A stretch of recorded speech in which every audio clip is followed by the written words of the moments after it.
Juana Inés no se enterró en el convento. Su celda fue biblioteca, sala de música, gabinete de curiosidades y estrado. En el claustro leyó, conversó y escribió. Proveía al palacio con loas, comedias y poemas para los festejos y ceremonias y a las catedrales de México y Puebla con villancicos para las solemnidades litúrgicas. Por ambas actividades recibía no solo beneficios económicos, sino algo más precioso, influencia y prestigio. Sus comedias se presentaban en México y en Madrid se había aplaudido la aparición del primer tomo de sus obras. Sus admiradores le escribían de Madrid, Sevilla, Lima, Quito. Era tan famosa en España y América del Sur como en México. Niña mimada. Décima musa.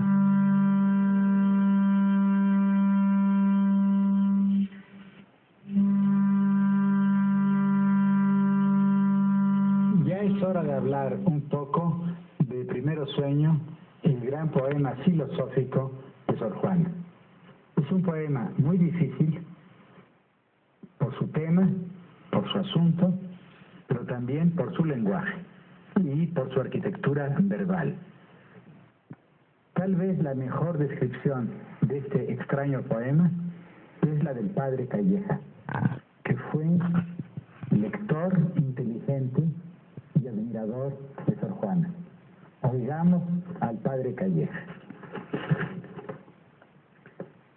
Él piensa que el tema de Primero Sueño es este. Siendo de noche, me dormí. Soñé que de una vez quería comprender todas las cosas de que el universo se compone. No pude, ni aun divisas por categorías, ni aun solo un individuo. Desengañada, amaneció y desperté. Me parece que en su concisión describe muy bien el tema de Primero Sueño. El cuerpo duerme, el alma está despierta, se lanza a los espacios para conocer los secretos del universo. Primero Sueño es un delirio, pero es un delirio racional. Es un poema no claro, no hay colores radiantes como en Góngora. Es un poema en claroscuro, un poema hecho de obscuridades y sombras rotas por relámpagos repentinos, por claridades súbitas. Su tema también es un tema poco frecuente en la historia de la poesía. Su tema es el conocimiento, mejor dicho, el acto de conocer. Es un tema que no fue usado por los poetas del siglo XVII. Ni Góngora, ni Quevedo, ninguno de los grandes poetas de este siglo escribió algo semejante. Tampoco en la tradición española. Para encontrar algo equivalente a este poema de Sor Juana, más bien hay que ir al siglo XX, a la poesía de Valéry o antes a la poesía de Mallarmé, es decir, a los grandes poemas filosóficos de la modernidad. El poema de Sor Juana es un poema filosófico profundamente influido por el neoplatonismo, como toda su poesía, en este caso el neoplatonismo hermético. Posiblemente vivió esas ideas en el padre Kircher, un jesuita famoso en su siglo. Naturalmente, Sor Juana insertó este neoplatonismo hermético en la neoescolástica de su siglo y de su época.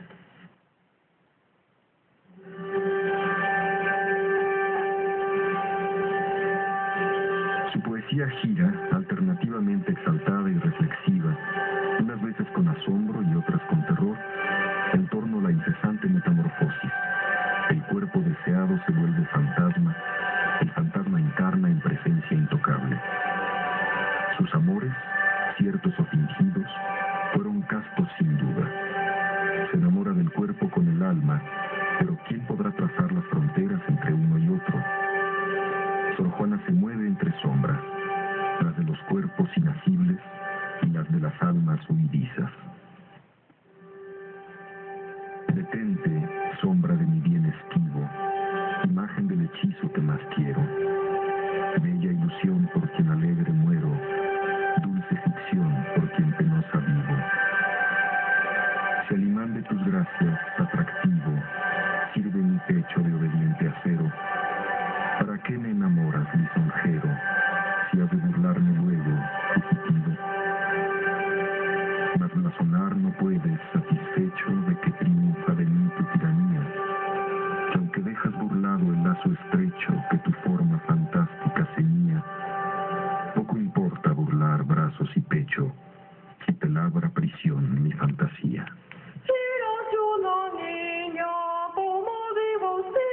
Los hombres de sus sonetos y sus liras son siempre ausencia o desdén, sombras huidizas.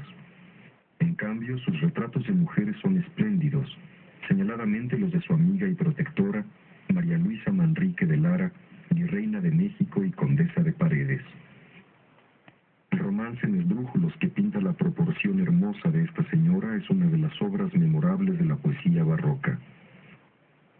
No debe escandalizar esta pasión, pues ser mujer y estar ausente no es de amarte impedimento, pues sabes tú que las almas distancia ignoran y sexo. Muchos de esos poemas fueron escritos para acompañar regalos o para agradecerlos. Yo la ceñiré, señora, porque más decente sea, alfombra para tus plantas coronada mi cabeza. Doyle por ella a tus pies 1000 besos en recompensa, sin que parezca delito, pues quien da y besa no peca.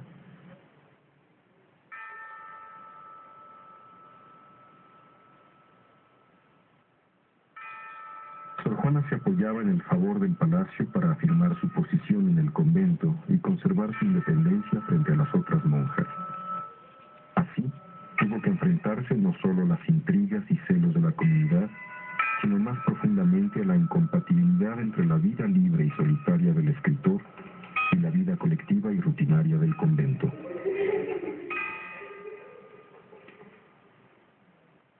Sor Juana no es un poeta místico y en sus poemas religiosos la divinidad es abstracta. Para ella, Dios es idea, concepto. Incluso si la teología es la reina de las ciencias, ella se demora en sus aledaños, física y lógica, retórica y derecho. Pero su curiosidad no es la del especialista. Aspira a la integración de las verdaderas particularidades e insiste en la unidad del saber.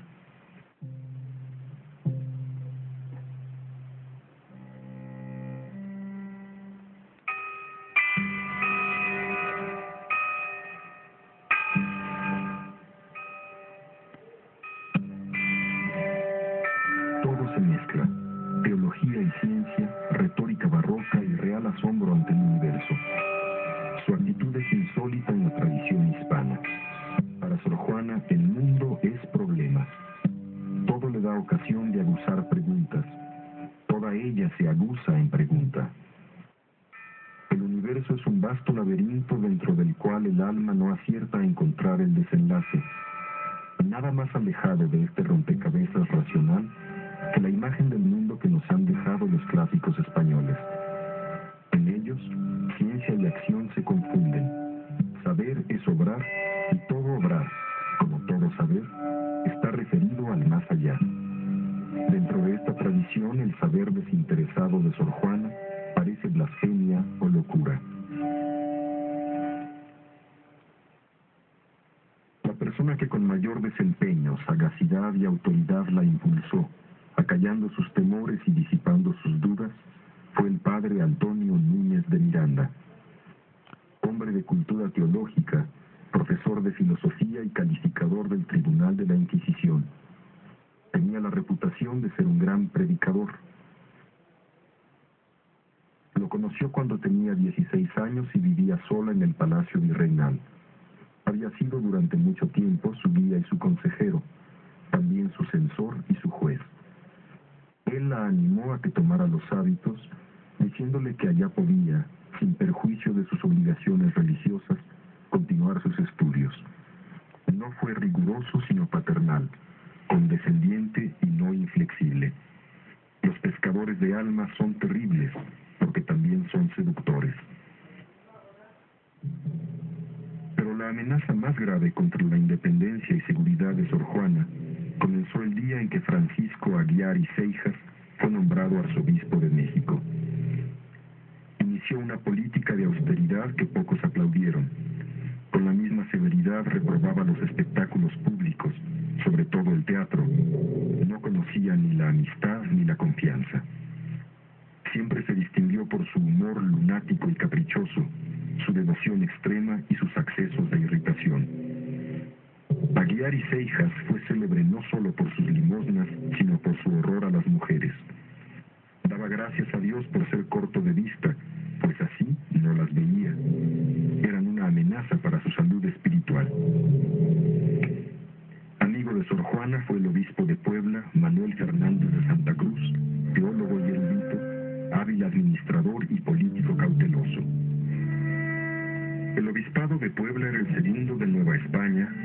pocas veces sus obispos fueron rivales de los arzobispos de México. Las rivalidades de los prelados se expresaban en formas encubiertas. En 1690, Santa Cruz publicó la crítica de Sor Juana Inés al famoso sermón del jesuita portugués Antonio de Vieira sobre las finezas de Cristo. Sor Juana escribió esa crítica, conocida como la Carta Atenagórica, no por voluntad propia, sino para el obispo. Ella jamás habría escrito ese texto sin su apoyo.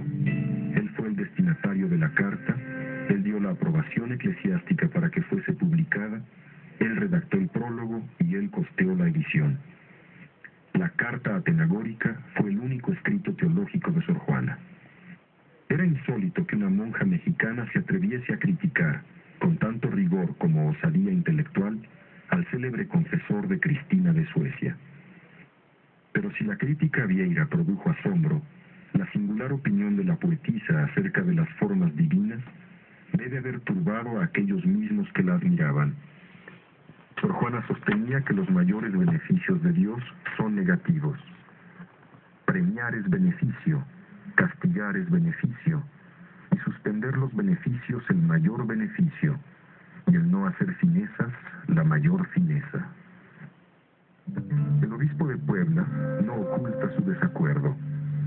Con el seudónimo de Sor Filotea de la Cruz, declara en la misiva que precede a la Carta Atenagórica: no pretendo que usted mude de genio renunciando a los libros, sino que lo mejore leyendo el de Jesucristo. Ahora bien, Vieira era admirado en España y en México. Esa gloria fue en gran parte reflejo del predominio de la Compañía de Jesús. Y entre los amigos y admiradores de Vieira se encontraba, en primera fila, Aguiar y Seijas. La Carta Atenagórica es un texto polémico en que la crítica a Vieira esconde una crítica a Aguiar. Esa crítica la hace una mujer, nueva humillación para Aguiar, que odiaba a las mujeres.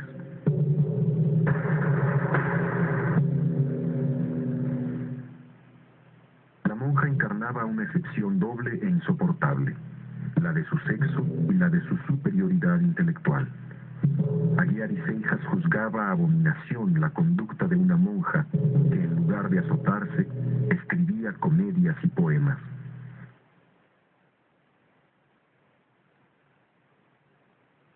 La respuesta a Sor Filotea de la Cruz está fechada el 1 de marzo de 1691. El nombre de su destinatario era un secreto a voces. Sor Filotea de la Cruz no era sino el obispo de Puebla, el antiguo protector de Sor Juana. La respuesta a Sor Filotea es una autodefensa. ¿Y de qué se defiende Sor Juana? Se defiende de la acusación que se le ha hecho, un amor inmoderado a las letras humanas, un amor que le ha hecho olvidar sus deberes religiosos. Para defenderse, Sor Juana recuerda su niñez y la afición invencible que sintió desde niña por el saber. Nos cuenta sus primeros estudios, las clases de latín, sus experiencias con las ciencias, cómo se interesa en la geografía y en la geometría, en la astronomía, en la física, en el derecho, cómo lee a los grandes poetas y a las grandes poetisas de la antigüedad. En fin, nos cuenta las aventuras de su alma en la noche del saber, en la búsqueda del conocimiento. Una biografía intelectual es algo no menos rico en incidentes y quizá más rico en enseñanzas que las biografías que nos cuentan las aventuras de los héroes o bien los hechos de los aventureros. Una autobiografía intelectual como la de Sor Juana es un documento único por muchas razones. En primer lugar, por su valor psicológico. Nos descubre su alma. En segundo lugar, por su valor histórico. Y esto es esencial. No solamente es una de las primeras autobiografías intelectuales de la cultura sino que es la primera autobiografía de una mujer. Es la primera vez que una mujer nos cuenta su lucha con el conocimiento. Y es la lucha no de una discípula, sino de una autodidacta, en la soledad de su celda y en la soledad de sus lecturas. La erudita norteamericana Dorothy Sholes ha dicho con razón que Sor Juana es la primer feminista de América. Yo añadiría algo más. Es una de las primeras víctimas del feminismo, porque no fue únicamente por su saber, sino por su sexo, por lo que fue perseguida por prelados orgullosos, celosos de su autoridad. Y este destino de Sor Juana nos recuerda a nosotros, hombres del siglo XX, la suerte de tantos intelectuales, de tantos escritores y poetas que han sido perseguidos en todas partes del mundo por burocracias intolerantes, por burocracias seguras de su saber y que odian el saber ajeno.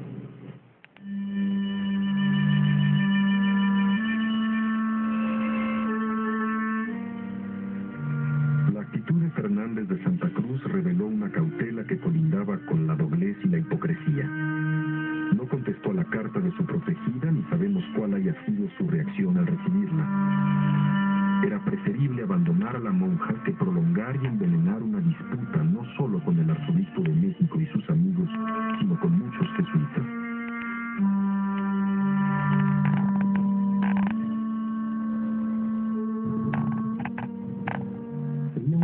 Creer que Sor Juana era objeto de una conspiración deliberada. Se enfrentaba a un difuso estado de espíritu que crecía y crecía lentamente. Poco a poco la manera adversa la acercaba. Ella se daba cuenta y resistía. No perdió nunca, salvo al final, el dominio de sí misma.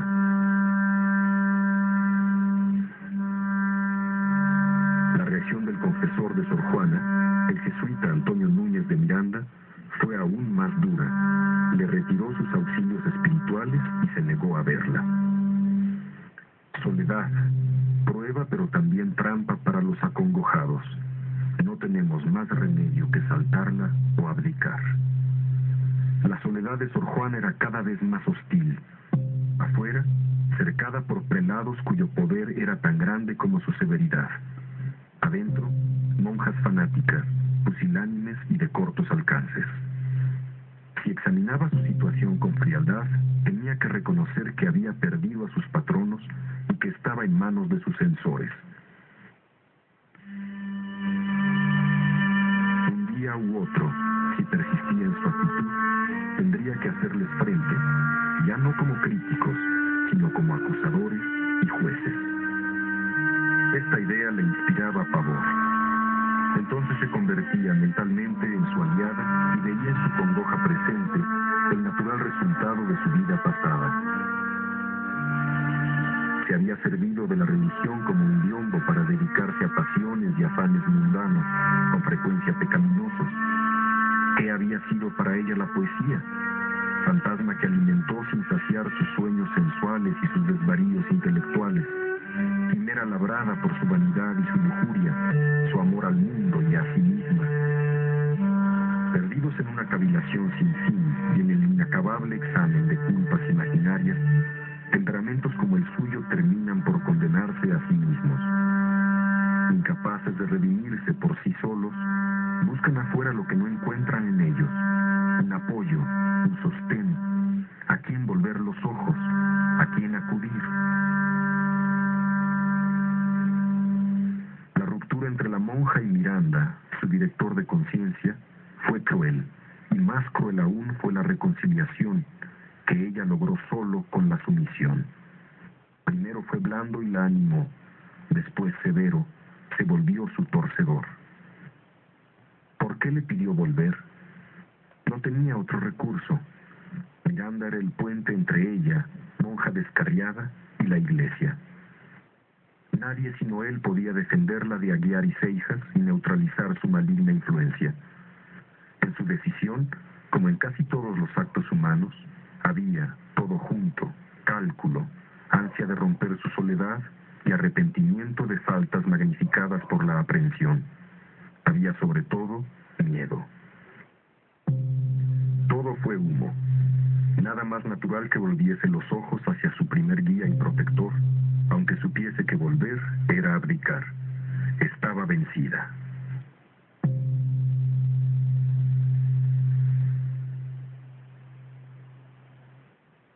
El movimiento de opinión desencadenado por la mala voluntad de Aguiar y Seijas era en realidad una oleada de inconfesables pasiones: envidia, temor, odio a la mujer, recelo.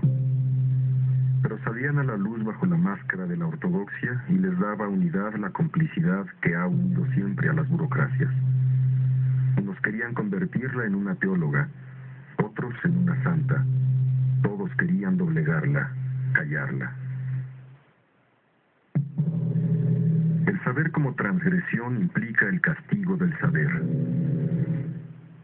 Tiempo después entregó todos sus libros e instrumentos músicos y de ciencia al arzobispo Aguiar y Seijas para que los vendiese y con el producto auxiliase a sus pobres. Así se dispersó la biblioteca de uno de los grandes poetas de América.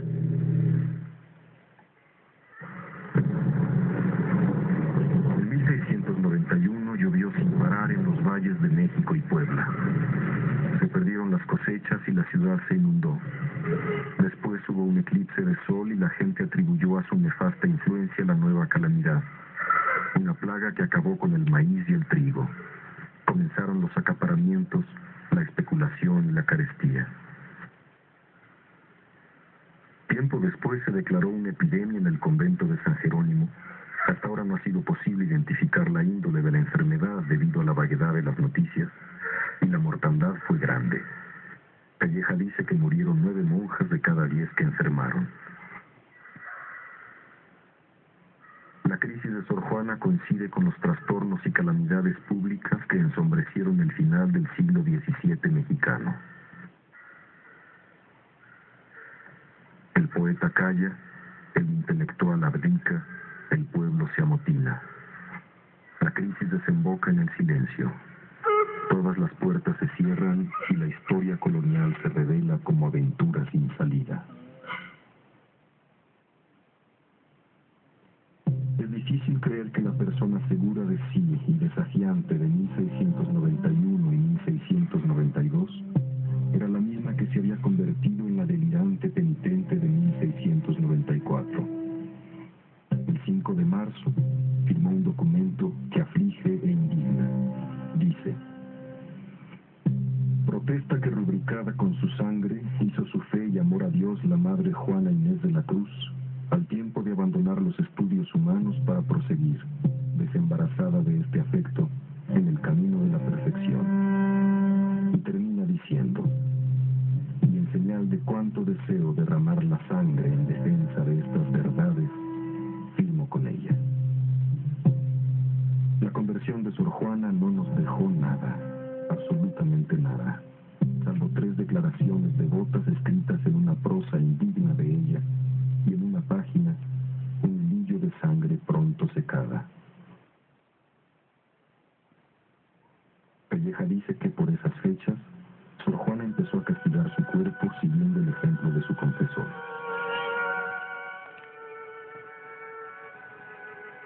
Quedóse la madre Juana sola con su esposo y considerándolo clavado en la cruz por las culpas de los hombres, el amor le daba alientos a su imitación, procurando en su empeño crucificar sus apetitos y pasiones, con tan fervoroso rigor en la penitencia que necesitaba del prudente cuidado y atención del padre Antonio para ir de la mano, porque no acabase a manos de su fervor la vida.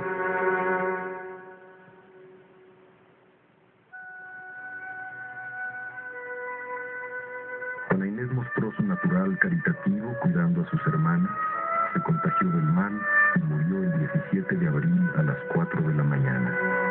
Tenía 46 años y 5 meses. En el libro de profesiones del convento había escrito meses antes: aquí arriba se ha de anotar el día de mi muerte, mes y año. Suplico por amor de Dios y de su purísima madre, a mis amadas hermanas las religiosas que son y en lo adelante fuesen, me encomienden a Dios, que he sido y soy la peor que ha habido. A todas pido perdón por amor de Dios y de su madre. Yo, la peor del mundo, Juana Inés de la Cruz. En la obra de Sor Juana aparecen con frecuencia significativa tres figuras tomadas de la mitología y de la historia sagrada. Son tres arquetipos, tres modelos, y representan lo que ella fue o lo que ella quiso ser. También son tres retratos, son tres alegorías de su vida y de sus afanes terrestres. Isis, la diosa egipcia, madre universal, pero sobre todo, madre de las letras y de la sabiduría. Santa Catarina de Alejandría, otra egipcia, doncella sabia y mártir. Y finalmente, un personaje que viene de la mitología griega, Faetón. Faetón era el hijo de Apolo y de la ninfa Climene.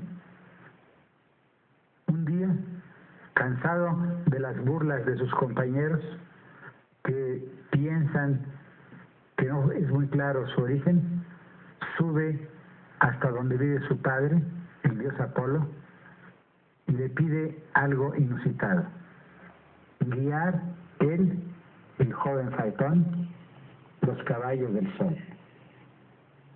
Apolo duda, es una tarea divina, pero al fin accede. Y Faetón, en el carro solar, sube el firmamento.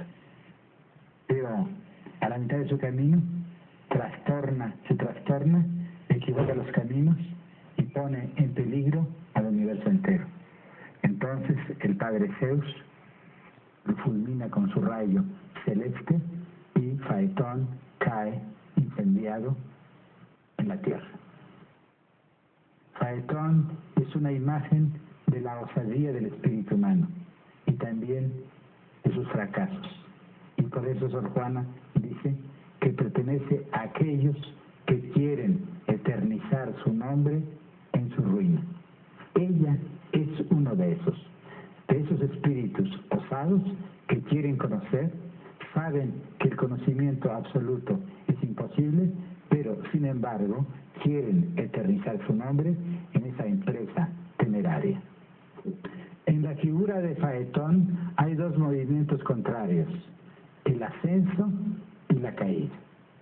Estos dos movimientos representan con mucha fidelidad la vida misma de Sor Juana: la transgresión, la osadía de su espíritu que quiere conocer y el castigo. Pero hay un momento en que el ascenso y la caída se cruzan. Ese momento Sor Juana sin duda lo adivinó, lo vio. Ese momento en que los dos movimientos